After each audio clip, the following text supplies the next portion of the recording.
Hola, muy buenos días, Alejandro. Buenos días a todos. En primer lugar, darle las gracias a la oportunidad a Softland de poder participar nuevamente junto con ellos en estas temáticas de recursos humanos y de compliance en general. También darle las gracias a todos los participantes por darse el tiempo de poder escucharnos y de poder ver este tema.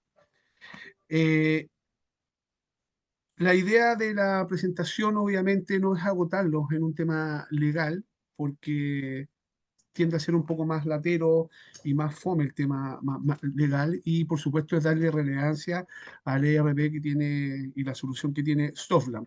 Sin perjuicio de aquello, creímos necesario, estimados oyentes, que era importante hacer al menos una revisión genérica de la ley 21.735 para efectos de poder tener claridad en algunos aspectos y algunos cambios que son relevantes, que evidentemente tienen implicancia en el sistema y en el modelo de RD que tiene Softland. En ese contexto, como cuestiones generales, quisiera hacerles presente que evidentemente esto es una reforma a la ley previsional que viene ya data de hace muchos años, la discusión tanto jurídica, legal y política respecto de la misma. Tal vez el primer atisbo de reforma que pudimos haber visto respecto el tema previsional fue evidentemente la creación de la PGU en el año 2008 bajo el gobierno de la presidenta Michelle Bachelet.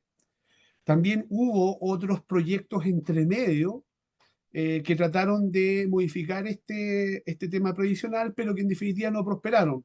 Tal vez uno de los más relevantes fue el que presentó también el expresidente Sebastián Piñera en el año 2019.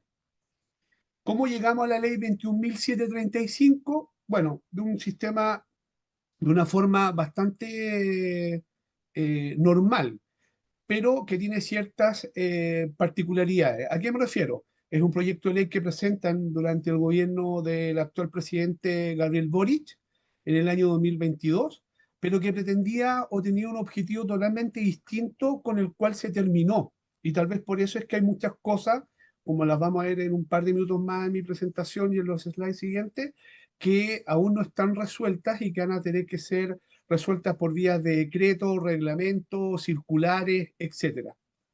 ¿Y por qué les decía que era algo que partió distinto?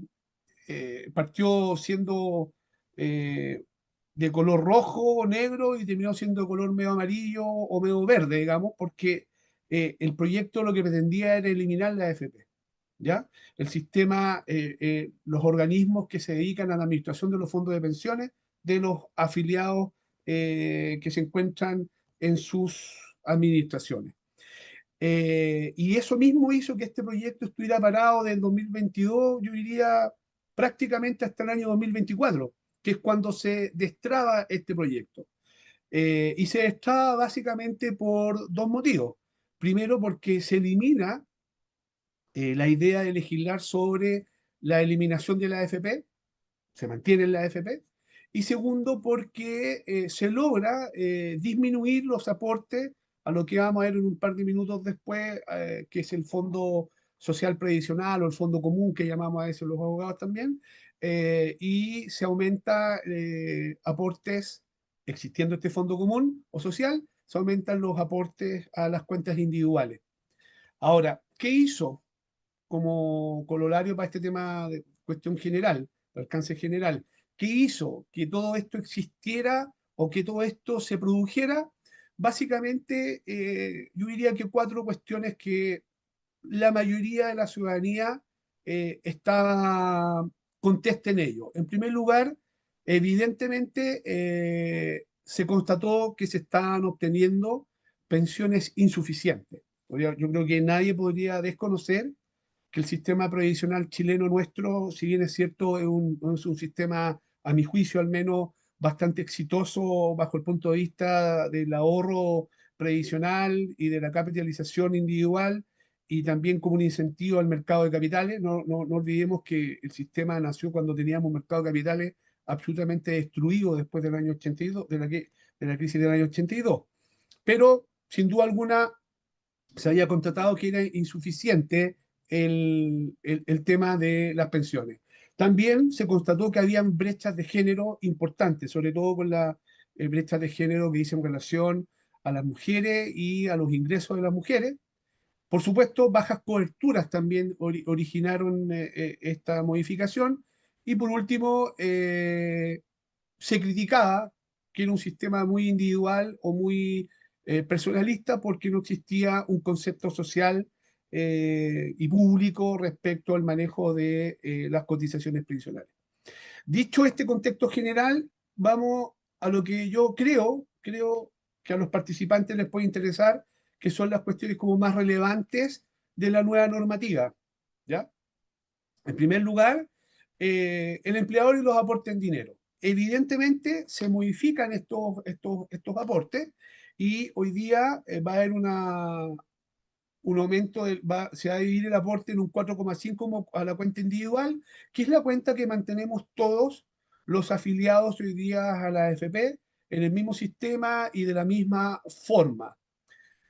Además, se va a agregar un 1,5%, que es un fondo con rentabilidad protegida, que en el fondo ese va a ser cargo del empleador. Luego veremos lo que es el fondo de rentabilidad protegida, pero en definitiva es un fondo donde los cotizantes van a ir dejando este monto, que va a ser el que vaya en definitiva a constituir el seguro social previsional o fondo común para solventar las pensiones futuras, junto con el 1,5 que es el antiguo SIS, va a ser el 2,5 que yo les señalo como pozo común en la presentación.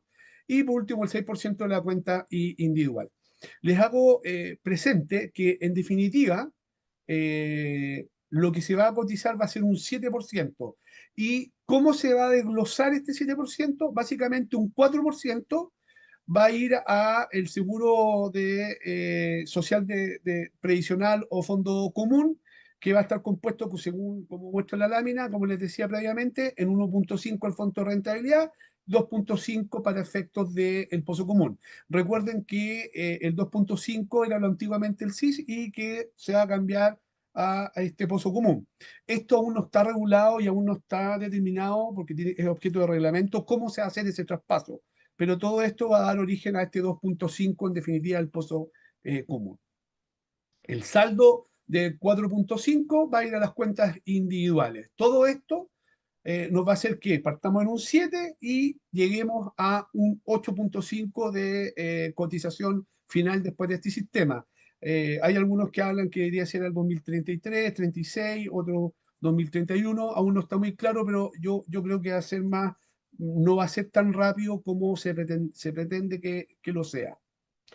Como segundo tema que a mí me parece importante tener presente para los participantes, bajo el punto de vista de la ley, es que nace este concepto del seguro social, pozo común, seguro social previsional, dice la ley. ¿Cómo va a estar cubierto? Con un 2,5, que son los que yo les acabo de señalar previamente. Obviamente estos van a tener por objetivo cubrir la invalidez y la sobrevivencia, las diferencias de expectativas de vida y cuidados de terceros. Ahora, este es el fondo que a lo mejor era más discutido respecto de la reforma previsional, ¿ya? Porque este es el fondo que va a manejar el Estado a través de un nuevo organismo, que lo vamos a ver después, que es el Fondo Autónomo de Protección Previsional, el que se abrevia como FAP, y en definitiva este seguro lo que va a tener por objetivo, en definitiva, es lograr que se administre por parte de un órgano autónomo diferente a la AFP un determinado monto que vaya a colaborar con aquellas personas que, cumpliendo las características de invalidez, sobrevivencia, expectativas de vida y aquellos que cuidan a terceros que están en esta condición, que antiguamente la ley prácticamente no los consideraba, puedan ser mejoradas sus pensiones en términos de eh, ingresos mensuales en la medida que se vayan jubilando o estén por jubilarse. Pero eso es una creación de la nueva ley, que es un tema súper importante. Por supuesto, un tercer cambio que hay en la ley es un aumento de la pensión garantizada, o lo que se denomina la PGU, como comúnmente se le conoce. Recuerden que la PGU nace en el año 2008 con el objetivo de proteger ciertos sectores y cubrir ciertas diferencias básicamente de brechas de género, ¿ya? Y después se fue ampliando, pero lo importante es que va a aumentar de 206.000 pesos a 250.000 pesos. Por supuesto, 30 meses y solo los tres escalones más inferiores, pero manteniendo la cobertura del 90% de los menores ingresos del país. En esos dos puntos, en estos últimos dos temas, no hay un cambio. El gran cambio es el aumento que hay en la PGU. ¿Cómo se va a financiar esto? Obviamente se va a financiar con la reforma, cuando entre en régimen la reforma tributaria y con los ahorros que debieran provenir del erario nacional, de los gastos propios del Estado. La verdad que esto está todavía en discusión si se va a lograr o no, pero es la idea. En cuarto lugar, se crea lo que yo les denominaba los FAP, que son los Fondos Autónomos de Protección Previsional. El FAP, en el fondo, es un organismo nuevo que crea la ley, que es una de las cosas relevantes que tiene esta ley 21.735. Y este organismo nuevo, ¿de qué se va a encargar? Se va a encargar de administrar el 1.5 que veíamos en el punto número 1 y 2 anterior, que es este aumento en la cotización que va a estar a cargo del empleador.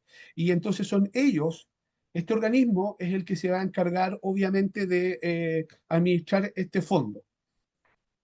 Y por supuesto, este fondo lo que va a hacer en definitiva a los jubilados o a los que se jubilen en los próximos 30 meses va a ir sumando luego también un adicional de 0,1 UF con un tope de 2,5 UF durante 20 años con garantía fiscal. A ver, lo que va a hacer este fondo es administrar el 1,5 y el sistema, ¿en qué va a consistir en definitiva?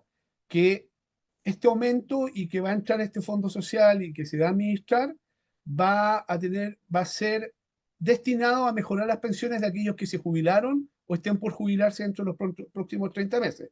Y como los que no estemos jubilados son los que en definitiva van a hacer este aporte y no ir a la cuenta individual, ya sea propio o por la cuenta del empleador, se va a ir generando una especie como de crédito o de bono, dice la ley en realidad, que va a ser administrado por este fondo. Y en definitiva, este fondo lo que va a hacer es que va a ir sumando este adicional de 0,1 UF con un TP2 de 2,5 UF durante 20 años para efectos de poder lograr que una vez que la persona que colaboró y contribuyó a aquellos que ya estaban jubilados o se estaban jubilando antes que él, logre recuperar esos dineros y se genera un bono que obviamente tiene garantía estatal. O sea, si es que se llegase a no tener los recursos necesarios, se perdiesen, se mal administrasen o se hicieran inversiones que no pudieran hacer posible el pago de este bono o estos montos, es el Estado el que entra a pagarlo. Como les digo, es un organismo, aún no se encuentra incluso regulado al día de hoy en términos de reglamento y de cómo va a operar, pero básicamente eso es una de las creaciones de esta nueva ley. En quinto lugar, que también es relevante y un tema nuevo en la ley, elimina los multifondos. Como ustedes pueden recordar, todos los que estamos en el sistema previsional actual, en cualquiera de las AFPs que podamos estar, estamos o tenemos repartida nuestros dineros, obviamente dentro del marco legal, en distintos multifondos que van de la letra A hasta la letra E, dependiendo del riesgo, siendo el más riesgoso el A hasta el menos riesgoso el E. Lo que hace esta ley, en definitiva, es eliminar los multifondos y crea un denominado fondo generacional. Y en definitiva, lo que va a ocurrir es que de los multifondos vamos a pasar a tener solamente fondos generacionales, es decir, divididos por temas etarios. Entonces, van a haber fondos de determinada edad, supongamos que se trata de un hombre de 65 a 73 o de 40 a 45 y va a ir generando diferencias de acuerdo al tema etario. Lo que se elimina en definitiva es esta diferenciación en, en distintos instrumentos donde están colocados nuestros dineros como denominados multifondos y los riesgos del mismo. Hoy día los riesgos van a estar asociados más bien a temas generacionales y en un solo fondo común dividido en términos de rango etario. Nada más que en ese contexto. ¿Cuándo debiera empezar a ocurrir esto? Esto, de acuerdo a la ley, debiera empezar a ocurrir en el año 2027. Y por último, que a mí también me parece que debiera ser relevante, al menos en la consideración de la nueva ley, es que hay un cambio en la administración del dinero. Obviamente, como ustedes ya pueden haber apreciado, hay un cambio en la administración del dinero porque primero ya no todos los aportes de los cotizantes van a ir a una cuenta individual. Y se va a generar este fondo común o fondo social previsional. Por lo tanto, ya no todo va a ir a mi cuenta individual. Segundo, la forma en que se va a aportar ya no todo va a ser, o no casi todo va a ser aportado por el trabajador, sino que va a haber un aporte importante por parte de los empleadores, como ya lo vimos en 1.5. Pero además se hace un cambio en términos de los administradores, esto es de las AFP, y lo que se dice es que ya no solo van a poder estos administradores, valga la redundancia, administrar los fondos de los cotizantes, sino que se agregan las agencias generales de administración y las cajas de ahorro, ¿ya?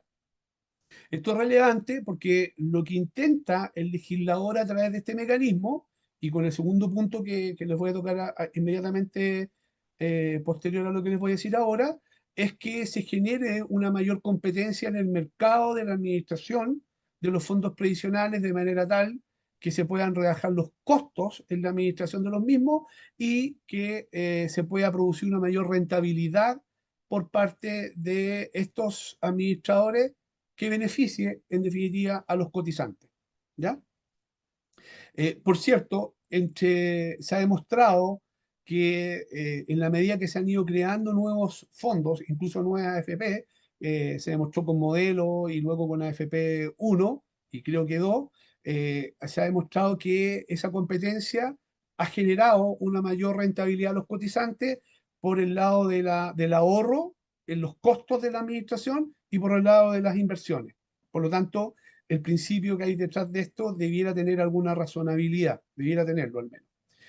Y lo segundo que es importante tener presente respecto a los cambios de la administración del dinero es que estos fondos que poseen ya las AFP van a ser licitados cada 2 años y el 10% de los afiliados de la AFP. Es decir, lo que se va a hacer es cada 2 años, y esto parte en 2027 también, cada 2 años, obviamente 2027 porque la ley partió y rigió el año 2025 y ahí se cumplen los 2 años, lo que va a hacer la ley en definitiva es que va a tomar el 10% de los afiliados que están hoy día en la AFP, cualquiera sea esta, de modo aleatorio. Evidentemente va a haber un protocolo, un procedimiento y toda una estructura que va a determinar cómo se va a hacer esta licitación de este 10%, ¿ya? Pero va a tomar al 10% de los afiliados y los va a licitar. Sea cualquiera el afiliado, no importa en qué fondo se encuentra, no importa el rango etario y no importa en qué FP se encuentra, sino que van a tomar este 10% y se va a licitar. ¿Quiénes van a poder participar en la licitación? Todos los actores del mercado actual, más estas agencias, la agencia de administración de fondos y las cajas de ahorro. ¿Cuál es el sentido que hay detrás de esta licitación? Precisamente lo que yo les decía previamente a este punto, y es que produzca una mayor competencia en los actores del mercado, de manera tal que se bajen los costos y se hagan más rentables, en definitiva, los ahorros de los cotizantes. Eh, yo creo que esos son los 6 puntos relevantes en términos de cambios que hay en la ley. Ahora, sí creo también que es importante hacer una mención a lo que se denomina la cotización de rentabilidad protegida o los famosos CRP. Como yo ya le señalé, el empleador va a aportar el 1.5 más a la cotización, que no va a ir a la cuenta individual del trabajador. Acuérdense que esto va a ir en definitiva, a este pozo común o a este fondo social previsional. Y este 1.5 es el que va a administrar, como les dije previamente, las famosas FAP o que son los fondos autónomos de protección previsional. ¿Ya? Ahora, ¿qué cosa importante hay que decir respecto a esto, cotización con rentabilidad protegida, los CRP? Primero, que este punto 5 el empleador va a tener que pagarlo aun cuando el trabajador se encuentre con licencia médica, que ya es un tema bastante innovador, porque antiguamente no ocurría esto.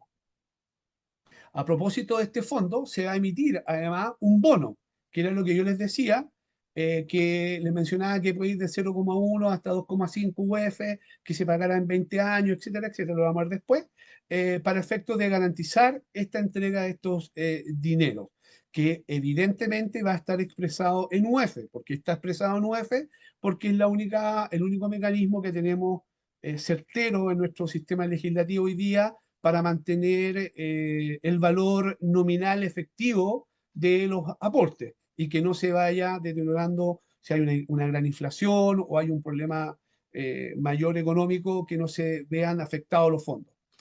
Lo cierto es que, como todos sabemos, por un tema de opinión pública, hay hoy día presentado un proyecto de ley que partió como un proyecto de ley para dejar sin efecto el uso de la UF en nuestro sistema financiero, pero se ha ido morigerando en la Cámara y en la comisión de la Cámara de Diputados de Hacienda, y se han ido dejando, se le ha ido acortando el espectro de lo que se pretendía. La verdad que hoy día todavía no hay nada, solamente es un proyecto de ley y que está siendo discutido todavía incluso en la comisión. Yo me imagino que este tema aún no se toca en la comisión, pero evidentemente se va a tener que tocar porque el sistema de la ley 21.735, todo su sistema funciona en base al concepto de la UEF en términos de los bonos y en términos de la forma de reajustabilidad del dinero. Y por lo tanto, si se modifica o se elimina el UEF, van a tener que crear un sistema que se haga cargo de este mecanismo en esta ley y van a tener que modificar la ley en forma inmediata. Solo es un proyecto de ley, en todo caso, la web. Evidentemente va a tener un interés garantizado. ¿Eso qué significa? Que independientemente de que esté en UF, es el Estado el que va a garantizar, en definitiva, un interés determinado. O sea, hay un mínimo minimorum de interés que va a estar garantizado por el Estado. Ahora, esta cotización de rentabilidad protegida, ¿qué es lo que hace? Es lo que yo les decía, es de un uso transitorio. ¿Por qué? Porque mientras yo no me jubile, el dinero que yo estoy aportando, en definitiva, lo va a usar este fondo para mejorar las pensiones de las personas que se jubilaron, que ya están jubiladas o que se jubilan en los próximos 30 meses. Pero ¿por qué es interesante es de rentabilidad protegida? Porque en definitiva lo que va a ocurrir es que el FAP va a tomar este dinero, va a administrarlo y va a ir generando este famoso bono que yo le señalaba, que va de 0,1 UF hasta 2,5 UF. ¿Por qué es importante este bono? Porque cuando yo me jubile, con cualquiera de nosotros que no estemos jubilados, nos jubilemos, va a ocurrir que ese bono, ese pozo que se acumuló y que administraba el FAP, va a generar evidentemente un pago a ese jubilado que entra al sistema de jubilación como tal, o sea, como jubilado. Y se va a canjear, o sea, van a devolverme el dinero. ¿Cómo se va a devolver el dinero? Como dice la ley, en 240 cuotas, máximo 20 años en UF. Y por eso que tiene un interés garantizado y además tiene un interés, perdón, y tiene además una garantía estatal. En definitiva, para hacerlo en términos muy simples y se entienda correctamente el tema, este fondo que se va a generar y que va a ser administrado por las famosas FAP, cuando la persona que no está jubilada se jubile, va a ser efectivo este bono y este bono se le va a pagar en la forma que yo les acabo de señalar precedentemente en las cuotas y en los años, transformados en UF. Y por eso es que el concepto es que hay cierto grado de solidaridad en el sistema, es decir, Hoy yo, que no estoy jubilado, aporto a aquellos que están jubilados y cuando yo me jubile, ese dinero se me devuelve de esta forma para efectos de no verme perjudicado con estos aportes y evidentemente cómo se va a financiar todo este bono que está garantizado por el Estado. Bueno, porque va a ser administrado por el FAP, pero además con los dineros que hay entrando con los futuros jubilados que aún no jubilan, con los hijos de uno en definitiva, o podría ser los nietos de uno en algún caso determinado. Eh, Disculpen, voy a pasar a la siguiente lámina. Ya, ahí. Eh, como un resumen más bien comparativo para tenerlo más o menos en genérico, lo que había antiguamente, trabajador 10%, empleador cero, salvo el CIS que era 1,5. Hoy día el empleador va a tener un aporte, va a tener que generar este famoso aporte del 1,5 y por lo tanto va a ser 6,5 por un lado, 2,5 y eso es lo que va a dar al 8 que yo les mencionaba, más el 1,5 del FIT, al 8,5 final que debiera terminar todo este sistema. Antiguamente, la verdad que no había un refuerzo importante a los jubilados, salvo los bonos de mujer y algunos aportes solidarios parciales y la PGU, como yo le señalaba. Hoy día se crea la FAP, que es este Fondo de Administración Previsional. Ahora, yendo y para terminar mi exposición, para no agotar a nadie, ¿qué creo yo que es importante tener bajo algún aspecto operativo y del recurso humano? Por ejemplo, en temas de PreviRed, el día 14 de agosto del 2025, PreviRed ya informó que ellos ya tenían los cambios hechos para poder hacer efectivo todos estos cambios legislativos, porque les recuerdo que el 1,5 tenía que ser empezar a pagarse en agosto. Entonces, la problemática que había era si PreviRed iba a ser posible que tuviera sus sistemas para poder pagar esto y para poder cumplir con las obligaciones que establece la ley 21.735. Se publicó ya por parte de ellos el 14 de agosto, como les decía, y ya los cambios están hechos. Son cambios de carácter automático, por lo que yo tengo entendido con las áreas de recursos humanos que me lo han comentado, y según lo que me han señalado, no debiera ser muy complejo el tema. Segundo, creo que respecto a temas operativos, sí, es importante señalar sobre el libro de remuneración electrónico de la Dirección del Trabajo. Esto va a ser más complejo porque no complejo en sí mismo por el sistema, sino que porque la Dirección del Trabajo hasta el día de hoy no ha implementado los sistemas para poder acoplarse a la nueva legislación. La verdad que la Dirección del Trabajo, con todos los cambios legislativos que han habido en materia laboral, básicamente el tema de las 40 horas y la aplicación de la ley, de la tan mencionada ley Karin, se encuentran absolutamente saturados en términos de la implementación de sistemas que puedan ir colaborando sistematizadamente en todos estos cambios legislativos. Y por lo tanto, a propósito de este cambio legislativo, el libro de remuneración electrónico aún no ha sido actualizado y no se encuentra, la verdad de las cosas, al día, ¿ya? Lo que ha aconsejado la Dirección del Trabajo y lo que aconsejaríamos los abogados que nos dedicamos a este tema es que traten de colocarlo en los ítems que más se parezcan o que más se asemejen. Discúlpenme lo poco preciso del tema, pero así ha sido aconsejado, que se coloquen y se inserten en lo que más crea uno o se estime que son los más parecidos. Luego, por supuesto, habrá que hacer las correcciones y habrá que ver cómo se arregla esta situación, pero eso es un tema complejo para la Dirección del Trabajo hasta el día de hoy. Respecto a las plataformas de recursos humanos, bueno, ese es un tema que precisamente es la charla hoy día y es el servicio y es lo que nos convoca hoy día por parte de Softland, por lo tanto se lo voy a dejar a Cristian que lo explique mucho mejor. Y por último, respecto de las liquidaciones de remuneraciones, obviamente que también es un tema que va a tocar Cristian, pero en términos generales, debiera colocarse todo dentro de los haberes como cualquier ítem normal o de lo que antiguamente se colocaba y solamente ir creándolo para efectos de que quede registrado en la liquidación estos pagos o estas situaciones nuevas que van a existir en la ley.